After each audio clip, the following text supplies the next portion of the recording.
Just 2 years after, just 2 years before, again, 2009, again in October, 1 October I was here. It's a pleasure to be here, and thank you very much for taking time out of your valuable time and to be here. As Shafiq mentioned, today I'm looking into the socio-ethical failure. Of course, it's a huge topical area, and I don't think that in half an hour or 45 minutes I can do justice. And because of my failure of sending the handouts earlier, they couldn't circulate by printing it to you. But I hope they will be able to email you so that you will be able to have access. Otherwise, it is a rather large material. And it is important, however, to have the broader understanding in order to locate the particular issue that what we have, socio-ethical failure in Islamic moral economy, as I call it. And of course, banking and finance and socio-ethical failure, perhaps in the first analysis, it doesn't match, because by definition, banks and finance are there to make profit regardless of the ethicality. However, of course, in the recent years, well, not necessarily that recent, but since 1970s, even in conventional banking and finance, as well as in the corporate sector, the movement towards more socially and environmentally acceptable practices has become an important norm in the evaluation of corporations. Therefore, we have a large number of institutions in the conventional businesses issuing their corporate social responsibility reports, and disclosures are an important part of the process. And since this is happening in the conventional finance, which is based on a classical understanding of efficiency, why this is not happening in Islamic finance? That's a huge question. Because by definition, we always refer Islamic finance as being ethical. So if it is ethical, then how come the same practices we do not see in Islamic finance? Of course, by definition, when we look at the root of the issue or the whole paradigm of Islamic finance, the root is Islamic moral economy. And Islamic moral economy directly informs us that this is a moral economy understanding. And Islamic finance, being part of this paradigm, by definition should be therefore moral, should be acting on moral aspects of the Islam. However, the recent studies that we have been conducting, as well as others have published on the subject matter, the social failure, as I call it, is a particular issue. However, if the social failure or the social aspect of the issue is an exogenously determined or external factor to this institutionalization, perhaps it wouldn't have been that much important. Of course, it's important, but at least institutionally or in terms of the consistency within theory and practice, we wouldn't have much problem with it. But what we have here, a moral economy, and that moral economy requires by definition, as a consequence, a moral outcome. And since Islamic finance is the product of that moral economy, then the outcome is not necessarily moral. So therefore, these are the issues that I like to discuss, hopefully, in this session. Of course, Islamic finance is a success story. It's doing fantastically all over the world. A number of countries, perhaps more than 75 countries involved. The asset base is growing amazingly. Of course, the financial crisis impacted the performance of Islamic finance. We had few failures, not failures, but few difficulties, in particular because of the business cycles in the Gulf, not necessarily inherently Islamic finance problem, but generally the picture is quite good. It is developing fantastically. Every country, one way or another, wants to be part of the whole process, including France, of course, despite the religious issues being always a matter of tension in the country. So the picture is rather good, but then there are the problems when it comes to the social dimension of the issue. And that, of course, directly brings us the nature of Islamic banking, the commercialization and market pressures, in particular since 1990s. with the globalization of Islamic finance as well, the deviation from the norms of the Islamic moral economy is a reality. Of course, when we raise this issue, we are terribly criticized that Islamic banks are not charities. So why you are pressurizing us for socially responsible? Well, the definition is important. Therefore, we are going to discuss what's the definition of Islamic banking. In other words, that prefix in Islamic banking, that is Islam, has certain implications. And that implication is moral economy. And therefore, by definition, I am in a right position to question Islamic banking in relation to the consequences, whether it is morally acceptable. But that deviation from that norm, Islamic moral economy norms, is a reality in few areas due to market pressures, of course, with the commercialization of Islamic banking, of course, moving into more debt-based and slowly introducing and justifying all these toxic elements or the instruments coming into the process. And therefore, a new role perhaps for Islamic finance is essential, considering even that the conventional corporate sector is moving into more socially acceptable dimension. And therefore, my intention today is to go through with you and discuss these issues.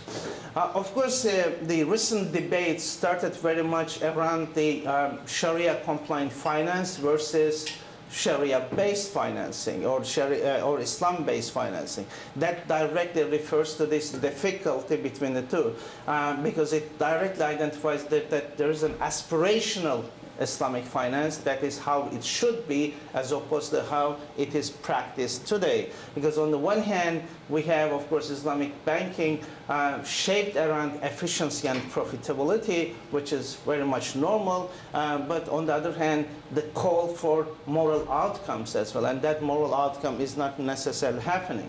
And this is, perhaps we can easily justify why it is necessary that we are expecting some moral outcome in the process.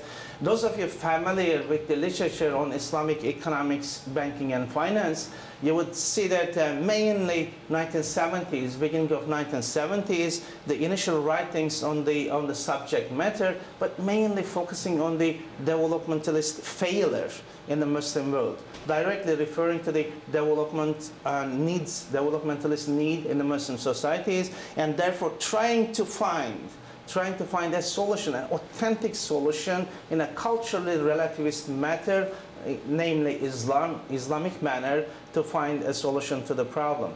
Hence, that was the paradigm around which the whole systematization of Islamic finance started.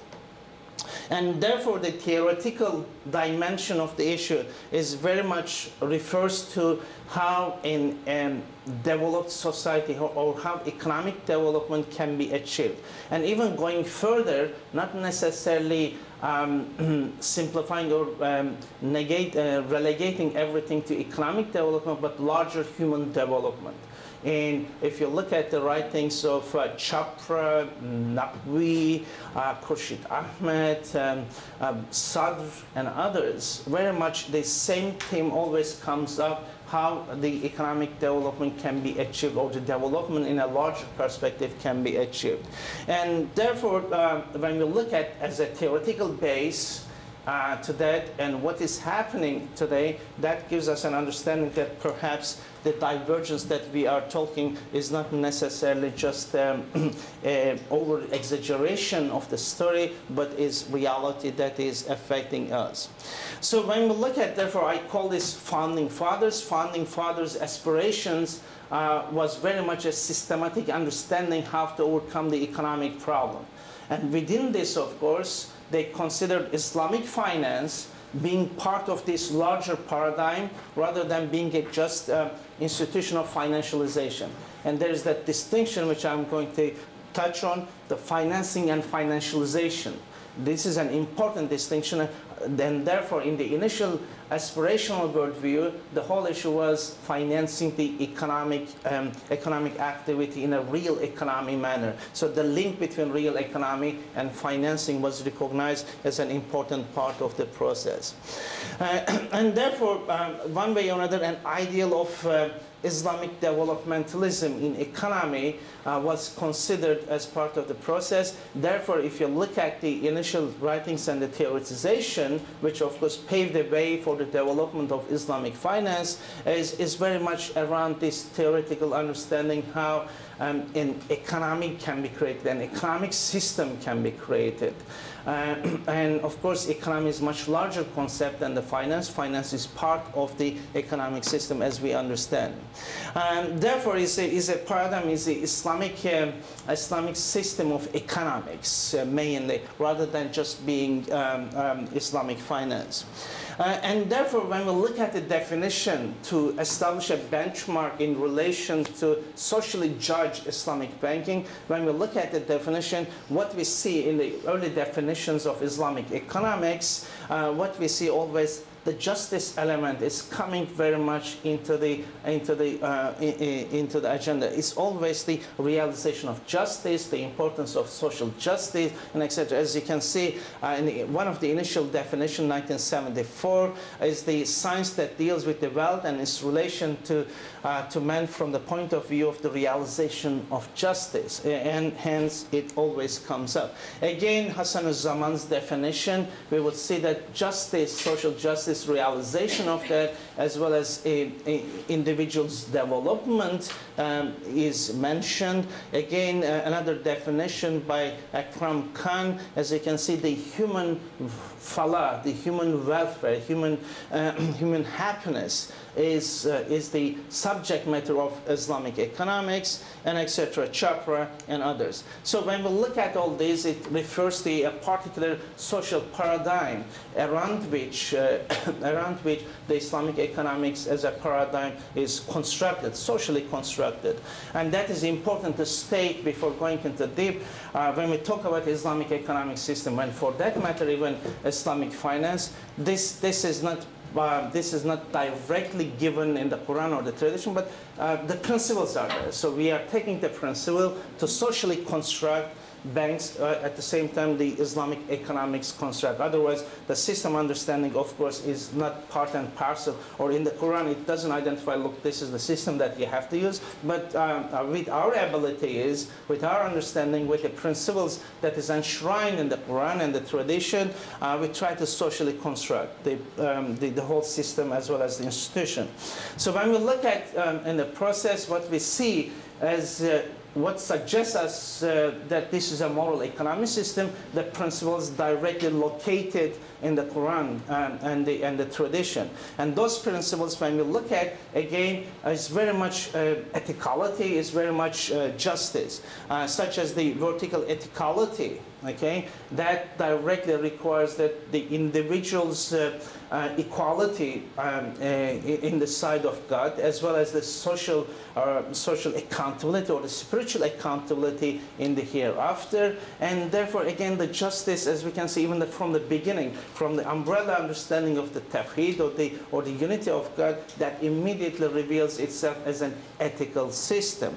Then the horizontal ethicality and equality, adala and ihsan, I can see that it is defined there in a fantastic way. What's the meaning of ihsan? That's an important part and parcel of this ethical system, the social justice and beneficence.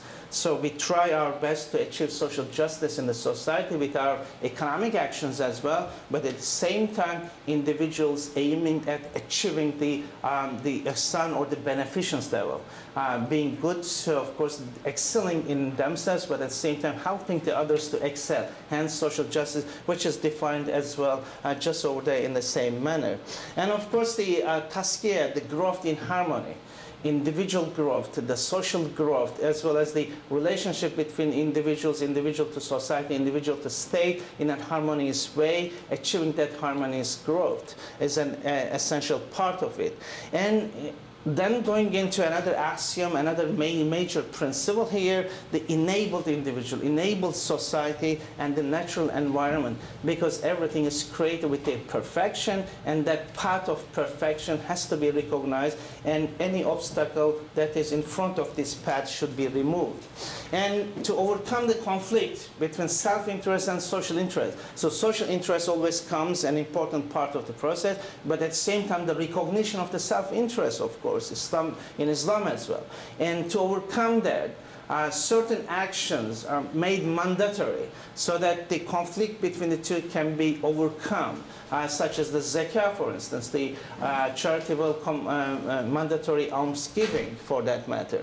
And then, as we can see, there's an ethical system here. Even the very definition of Sharia, or the maqasid al-Sharia, the objective of Sharia, is defined as the human well-being. So whatever we do, it is for the human well-being. And the immediate consequence of that, of course, the ethicality.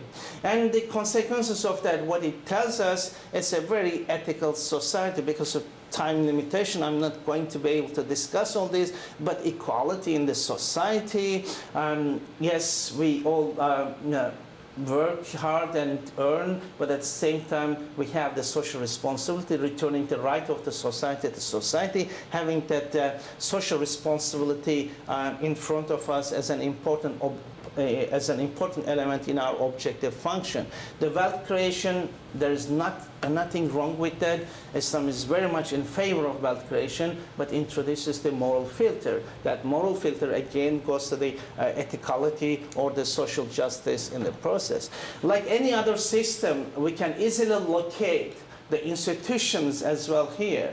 The institutions very much, of course, market remains as an important mechanism, and is very much, if you look at the writings of Ibn Taymiyyah, for instance, his very strong proponents of market system, fully recognizes and fully supports it. Even the price he would consider established through supply and demand as the price of God. But at the same time, he recognizes the market failure. Therefore, he suggests HISPA system, the regulatory system, the moral filter to the market at the same time. And again, the nature of market mechanisms. Yes, competition is essential, but cooperation, because the outcome that is expected is the moral outcome, and therefore cooperation is considered. Private property is essential. Yes, again, the moral filter, considering that this is a trust for individual, so temporary ownership in reality in a spiritual manner, and hence directly referring to the ethical or the social nature of the process. Again, to summarize it, because it's a terribly detailed issue, but to summarize it, perhaps Ibn Khaldun's definition of the process is best to tell us, but rather than going through everything, the importance of creating wealth, al-mal, and that can be done through development, hence development efforts are essential, but again his reference, development cannot be achieved except through justice, adalah. And he would consider, therefore, the justice is the mizan, is the criterion that individuals will be, of course, evaluated in the sight of God. And hence the direct reference to the social justice aspect is an important. And Islamic finance, of course, is part of this value proposition. So it is normally what you would have, as we have in the conventional economics. You have an economics paradigm, and that would have institutions including finance. Finance is part of that paradigm. And here, of course, the expectation was that Islamic finance would be the financing instruments, financing institutions of this paradigm of Islamic moral economy. And therefore, it is, in origin, it is a value-oriented proposition. Contributing to the aims and the aspirations of Islamic moral economy.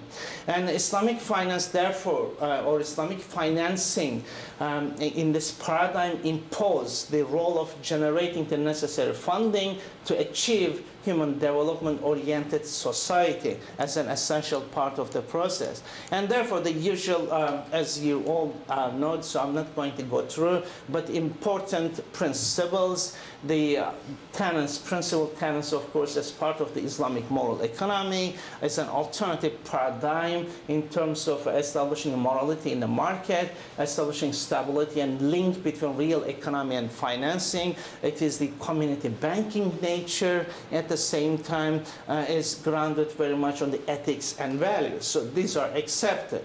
And therefore, it is a holistic approach to financing the society as considered. Now, normally, of course, when we define it, most of the time, what we have, we are told the Sharia sources, we are told the contracts available, but importantly, when we define the Sharia filter, unfortunately, the reference is not done to the moral screening process. This moral screening process, of course, is essential for us to produce an outcome that is acceptable, socially acceptable. So it is the moral process through endogenizing process. In consequentialism, not only looking at what finance operates, but what are the consequences of this process. So consequentialism is essential. The embedded financing nature, development-oriented society are important part of the process. And therefore, the outcome has all these principles or the prohibition, including interest, but the financing solution aiming at capacity building, empowerment of individual society, the natural environment, but social, human, and economic development as an objective function given to Islamic banks by definition. So since we have this nature or the values assigned to Islamic finance, we can use these values through which we can evaluate the performance of Islamic banking over the years to understand what is happening, such as the socio-economic development. It is important, of course, to stress the first experience, from Egypt, the Montgomery, for instance, a social bank, an Islamic bank, but social banking nature. Of course, the political economy of the time didn't allow the operation of Montgomery to continue, but it's very much developmentalist oriented, contributing to social capacity development by providing financing to small businesses, and hence the capacity building was an important part. Or Tabung Haji as an investment institution in Malaysia in 1967 established, again an ethically investing institution helping the community in a manner to enable them to save their monies for their trip for Hajj pilgrimage, but at the same time conducting their activities within the acceptable norms. So you have this, so it is not very much utopian. There are certain examples historically, and not that early history, but in recent times, in modern times, there are examples for that. So when we look at, for instance, what has been the contribution of Islamic banking and finance to socio-economic development, what we see, for instance, these are the figures from 2009, the asset base of Islamic banks in certain 25 countries, okay? Iran, Saudi Arabia, and etc., large numbers. But at the same time, I try to look at the Human Development Index. Human Development Index is a composite index evaluating the countries in terms of their achievements on the human development, looking at the education, looking at their participation in the economy and society, gender issues, and etc. So when we look at, of course, the Muslim countries in particular, but they are not performing very well, unfortunately. In the recent years, of course, Gulf countries has done well, but even when we look at the Islamic financing, of course, in terms of the asset base, includes such as UK is in the 8th on 2009 in terms of asset base, so human development of the UK, and etc. So just a very simple analysis without going too far, through a regression analysis, having the correlation to establish whether Islamic economics, Islamic banking and finance has any positive impact on human development, we see that we cannot establish a pattern.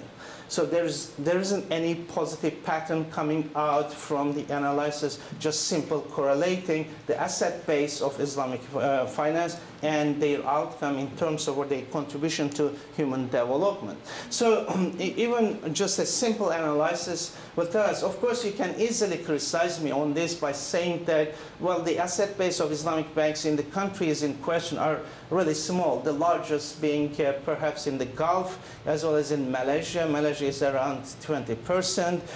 In the Gulf area, again, it ranges between 15 to 25% of the entire financial system. Yes, it is true, I accept that, but at the same time, I would have accepted to establish at least a slight pattern, to establish a link between the two, the asset base and how it is used in terms of their implications for human development. So that we can establish.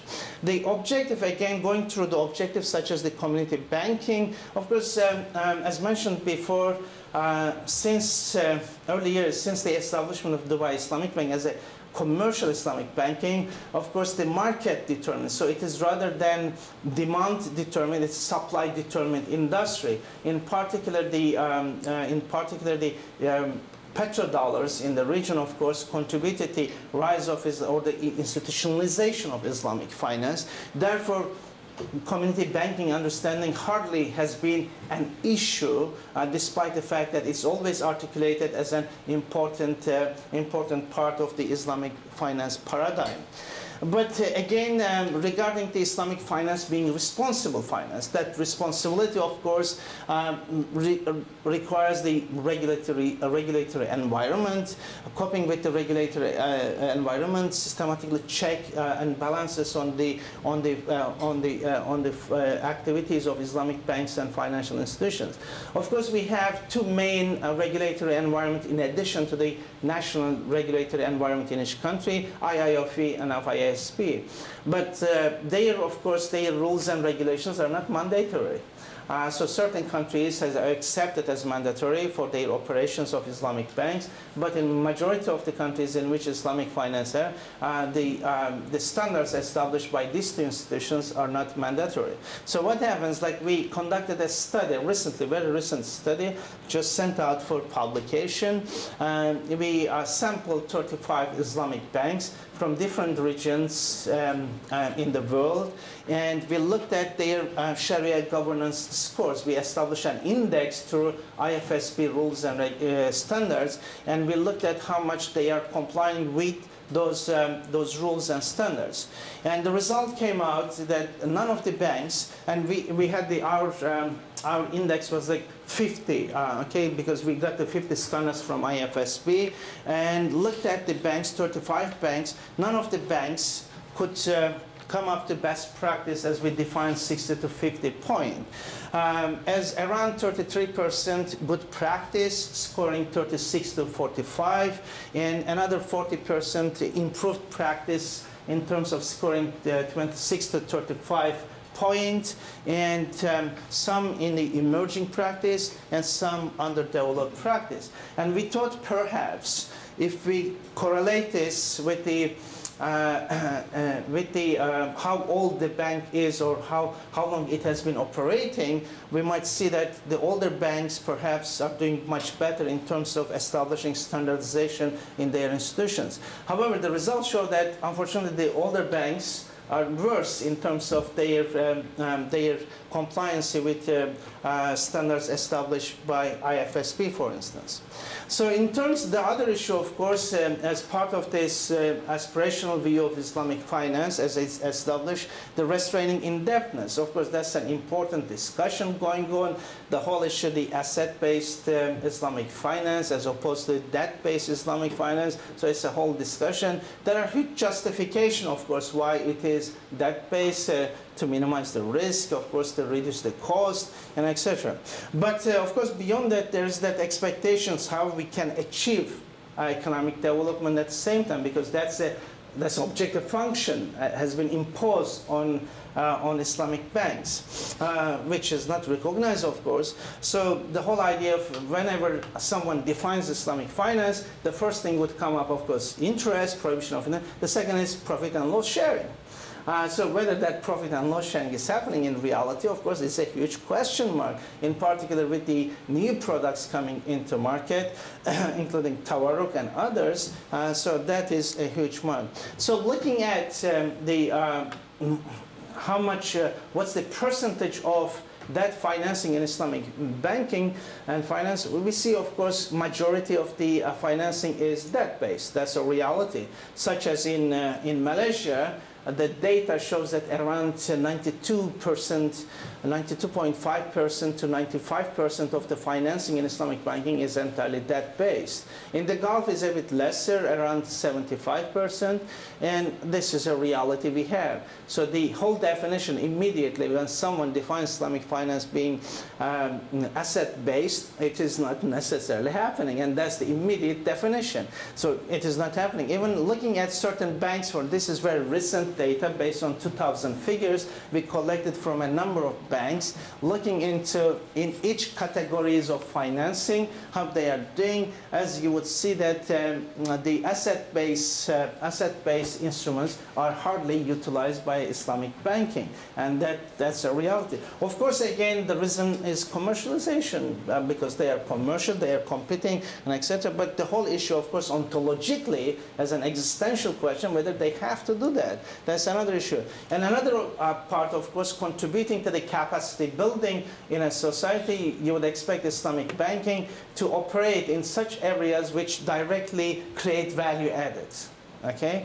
But as you can see, again, this is very much 2010 data, directly tells you the areas in which Islamic financing taking place or Islamic banks are investing. So majority of the areas, of course, related with mainly real estate, as we have witnessed in the recent years, very much real estate happening. But the other areas such as manufacturing, agriculture, these are all long-term projects, of course, contributing to economic development and capacity building, is not necessarily getting the attention of Islamic banks. And that's the reality we have. The data, when we look at the data, for instance, for the Sudan Islamic Bank in the initial years, Sudan Islamic Bank, for instance, heavily involved in agricultural financing.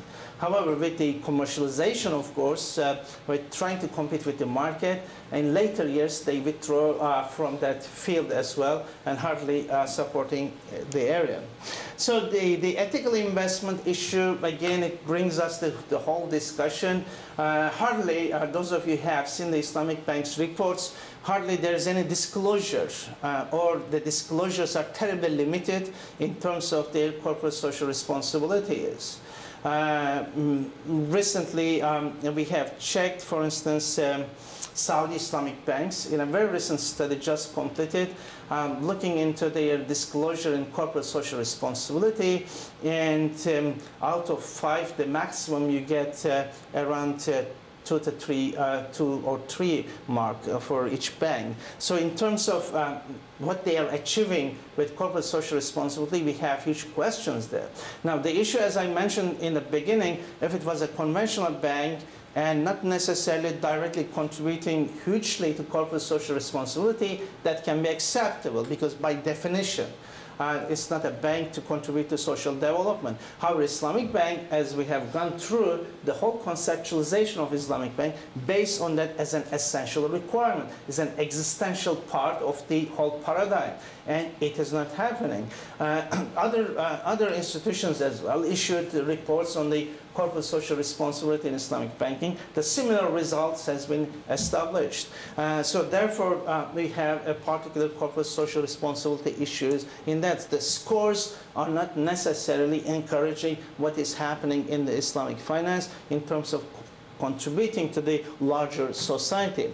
Being an alternative paradigm, of course, that alternativeness with the convergence of Islamic finance towards conventional financing or the banking has anyway eliminated in the process, because in order to be alternative, the convergence perhaps should have taken place from conventional to Islamic to be more ethical, but unfortunately the convergence is going the other way around in terms of direction. Islamic finance is heavily converging towards conventional financing. And the worst part of the story, perhaps Islamic Islamic finance will learn how to be corporate social, how to act in corporate social responsibility through conventional banks, because we have seen that great developments are taking place in the corporate sector, conventional corporate sector, in terms of their involvement in the larger development of the societies. So that's a terribly strange story, of course. The expectation was that the ethicality will be introduced by these banks to the market at large,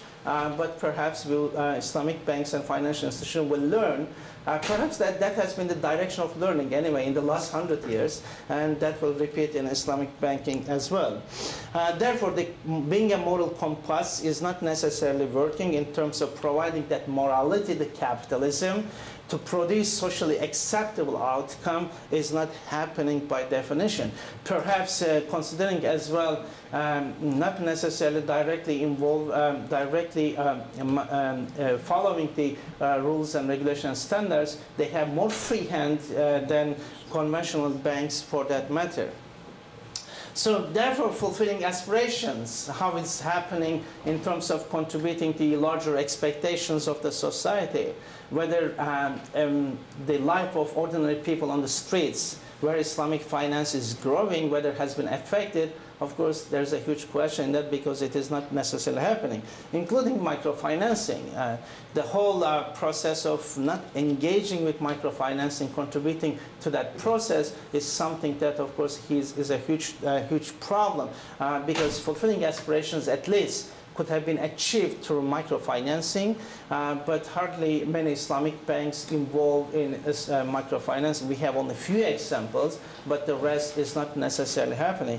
In a recent conference in Madrid, for instance, I have witnessed that quite a number of banks in Spain involved in microfinancing. Not only that, European Union's white paper on social banking, for instance, trying to encourage banks to move into more socially acceptable institutionalization, contributing to social development through social banks, is an important issue to consider. However, that is not necessarily happening. Somehow the replication of the history, so in particular in the Gulf region, the capitalist system of the 19th and early 20th century has to be lived through in order to come to that understanding that social aspect perhaps is important part of the process. And that's an issue. That's my passion, of course, always giving the example of the Zamzam towers, for instance, the failure, the social failure, the financing of projects which undermines the environment, the history, and etc. in a larger Muslim world, but beyond, is not necessarily paid much attention by Islamic finance. In other words, evaluation of the projects, unfortunately, does not include the social dimensions of the issues, the environmental consequences of the issues. Again, it very much goes into the form versus the substance. So the Sharia scholars just sitting down, looking at A is selling to B, B is selling to C, and etc. And that is halal, so that's okay. But what happens after that? I was happy to see that recently Al Jazeera covered the issue. Of course, they didn't cover it from the Islamic finance perspective, but at least they should.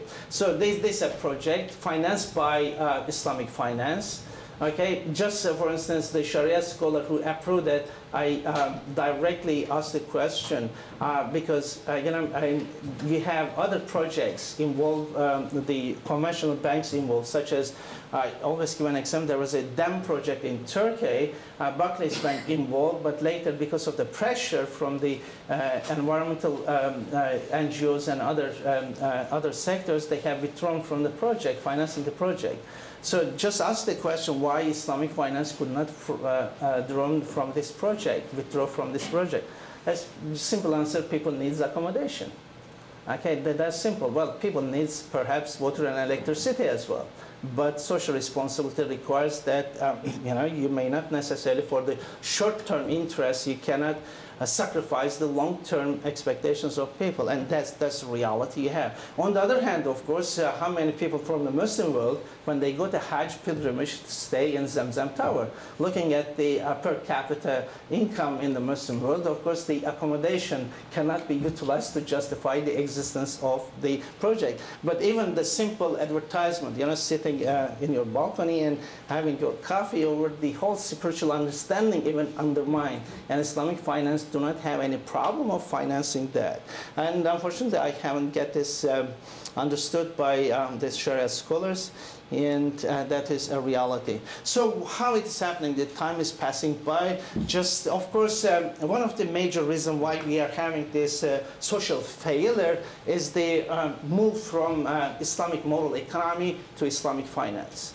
So we have this larger paradigm which suggests the producing a moral economy as a system, and in addition, however, apart from that, you have institutions which call themselves Islamic finance, and rather than directly linking themselves to the aspirations of the paradigm, the foundation, entire shift to neoclassical understanding of efficiency and profitability. Thank you. And that is something that, of course, is a huge concern. So the realities of markets have been prioritized rather than the expectations of the entire paradigm. And this is happening, but at the same time, and therefore the entire process has been relegated to, or the ethicality, because everyone talks about the ethicality of Islamic finance, but that ethicality has been relegated to prohibition of interest. Well, ethicality cannot be a legal issue, because riba, or the prohibition of interest, is a legal requirement. By definition, you have to do that. But ethicality goes beyond that as a proactively what you are doing. And on top of that, of course, here there's a requirement to be ethical as well. Therefore, prohibition of interest does not make something as ethical, because the outcome is very much similar. Just you are doing in a different way. So the outcome, therefore, the consequentialism is essential. Looking at the outcome is important, rather than just sticking to the process and considering that as ethical is an important issue. Of course, as I referred before, as an outcome of that process, the financialization of this sector, particularly moving into, or moving away from financing the real sector, the embedded nature of financing, okay, is no longer an issue, which of course was the experience in the West, in the conventional financial world as well. Initially an embedded financing, then mid-18th century, that divergence from the embeddedness to financialization took place. It seems that the similar trend is being followed here as well in Islamic financing. So therefore, the financialization, of course, by definition, does not pay much attention to the ethical issues. I wish I had time to go through with that, but like Allama Muhammad Iqbal's fantastic poetry, when he criticized the banks, the existence of banks, by definition, is an existential issue. He criticizes it, and unfortunately, the same thing is happening in the Islamic finance. Of course, the definitional issue.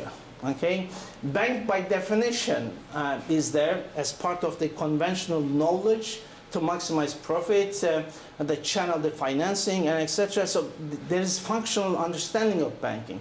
Perhaps, therefore, rather than keeping on banking on Islamic banks, perhaps other institutions could be generated in the process to respond to the expectations of the Islamic moral economy. Banking, by definition, perhaps, as an institution, and in relation to its function, perhaps is not the institution that can respond to the expectations of Islamic moral economy. Other institutions, therefore, non-banking institutions, perhaps, should be considered as an important issue. Because you have bank by definition what it is, then you are imposing on that social welfare issues, maximization of the social welfare. So therefore, the inconsistency between institutions and the expectations, because banks by definitions, okay, are not the best instruments for economic development. For economic growth, yes, and they are achieving economic growth, including Islamic banks contribute to economic growth. But what happens, how we can translate that growth into development, is an important question. Of course, we have to respond. An important reason of this social failure, as I mentioned, the whole priority of fiqh over the substance is an important issue. How we look into this issue, because when we look at the product development and the operation of the Islamic banks, is very much fiqh dominated. In other words, Sharia scholars sit down, look at a particular product, whether that product is halal or not. And in this definition of halalness, unfortunately, the consequentialism is not taken into account. What happens, yes, this product is halal perhaps, by definition how it operates, but what happens when it is practiced in the reality? When, in my view anyway, in the development of that product, even those issues, those moral and ethical issues have to be taken into consideration. But that is not done. The consequences are not taken into account. So the hegemony of the fiqh and Sharia scholars, unfortunately, are not helping to generate a moral economy. We had, Shafiq was there, we had in April a roundtable with Sharia scholars in Durham. We brought majority of the Sharia scholars, and unfortunately the Sharia scholars are crazily capitalist. And that's the reality. What you would expect Sharia scholars to be morally oriented, but unfortunately that's not the case, and that's the reality. And we have recorded the entire meeting. Of course, we cannot disclose that, but you know, I mean, one of them said that, look guys, you know, why you are criticizing us? We are here to manage the monies of the rich people. I mean, Shafiq was there, he heard as well. And that's the reality you have. And therefore, the inconsistency between aspirational view, what you would expect, and what is happening, unfortunately, with the contribution of the Sharia scholars. However, in reality, fiqh is only a small part of the process in this moral economy. It is just a process. It is related looking at whether the product is working in the interest. But in that definition, therefore, the moral economy has to be taken into account in deciding whether a product, whether a contract is halal or not. And that is not done because this is very much a rationalistic, legalistic position. And that rational, legalistic position does not consider the moral issues as part of the whole definition, unfortunately. And this is what we are, unfortunately, facing today. And in their understanding, trade is halal, riba is haram, khalas, then everything is done. And that's, therefore, the moral expectation is very much relegated to the prohibition of interest, which is problematic. And therefore, when we are told how we can locate Islamic banking and finance, it is immediately we are told that it's part of the Sharia process. As you can see, the moralities and ethics doesn't have direct link in the process. In other words, this is missing. So in the fiqh definition of Islamic finance, that is missing. So what we are told, this is the picture we have, the picture should be this. And unfortunately, this is not happening because of this rationalistic and legalistic understanding of the process. And therefore, the importance of consequentialism is essential for us. I wish I had time to go through, but in Qayyim's position in this, for instance, is an important learning for us, saying that how the so-called elimination of riba can result in terribly wrong consequences, and he saw that from centuries ago as a lesson for us. I shall finish it, but just again, pragmatism and institutionalization and epistemology. Again, that brings us the whole existential question of banks. Whether they were the right instruments or the institutions to create to respond to the expectations. This is very much, as I mentioned, the whole story starts with 1970s, but the intellectual, unfortunately, shortcomings has not helped to create alternative institutions. Therefore, in 1970s, those of you familiar with the Islamization of knowledge movement. Islamization of knowledge movement just considered Islamizing the whatever available around us, in particular in social sciences. So what happened as a particular product of that, banks Islamized in the process as a concept, as an institution. So rather than having the process, because the normal process would go through, you have an ontology, and you have institutions in relation to that produce, as we have in the Western world. So you have positivist ontology with rational individualistic methodology, and that provides the epistemology. The result is the meaning and institution of everyday life. And here, of course, you have entirely different ontology. That's a revealed knowledge. And by definition, that should have produced an institution, alternative institutions. But a shortcut in the process, okay, by using the fiqh, so the institutions of here brought here and Islamized in the process. This is very much related, of course, the intellectual shortcomings in the world rather than being able to. But at the same time, when I had a discussion with the founding fathers, they suggested that in 1970s they didn't have much option either, because suggesting even commercial Islamic banking was a huge political difficulty in the Muslim world as well. To try to convince anyone in the Muslim world even saying that, look, there's something called Islamic banking possible, they say that that wasn't possible. Therefore, the only solution they could come up with to convince the politicians in the Muslim world was commercial banking, and which, of course, they consider as a short-term solution, but that short-term solution, of course, became a long-term solution. And at the same time, of course, behavioral norms, because we talk about all this ethicality, but ethicality is not only required from Islamic banks. What happens to us, individuals? You know, what is our responses? The whole issue goes whether Homo Islamicus is Homo economicus plus the ethical individual. That constitutes the Homo Islamicus. But whether that is happening is an issue without going into detail. If I give you, for instance, some empirical data to understand that, to look at how people react, individuals, in terms of their behavioral norms. Because we are talking about behavioral norms, not only organizations, but individuals, not only institutions, but individual behavioral norms, because they are expected to be ethical.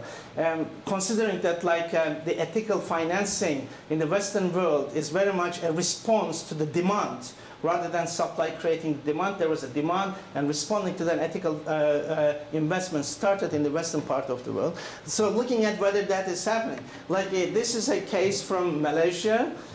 We collected data and we asked certain questions to individual, those who have profit-sharing deposit accounts with Islamic banks. We asked them whether they are concerned about deposit returns. Of course, they're very Homo economicus rather than Homo Islamicus. 73% said that, of course, they are concerned with it. They want to maximize the return, of course. And whether they are agreed with the profit generated to be transferred to profit equalization reserves, because that's a whole difficult area. 55% said, of course, they are happy with it. And whether they are happy that reserves to be used for future return stability, 65%, of course, they are happy with it. So in the future, when the returns are low and capped up with the reserves is a fantastic thing. And whether their deposit should be guaranteed by the government. 70% nearly said yes. So what we have, yes, institutional difficulties on the supply side, but in terms of moral economy, what we have at the same time difficulty with individuals. That's the financialization issue. So that behavioral norms is an important issue to develop in the larger customers. So the customers' easiness that they are having an Islamic bank account, that's it, their responsibility finishes, that they shift the responsibility entirely to bank, that is not acceptable, because whatever the corporate social responsibility we have in the western part of the world, it is very much demand-oriented. Civil society pressurizing for that, but that is not happening, just passing through. But these are the issues that I want to cover. So how can happen? I mean, my understanding is that this is a reality.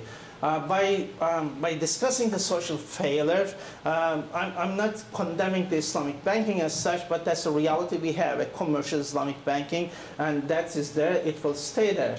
But what can we do to overcome the social failure at the same time? So moderating the consequences.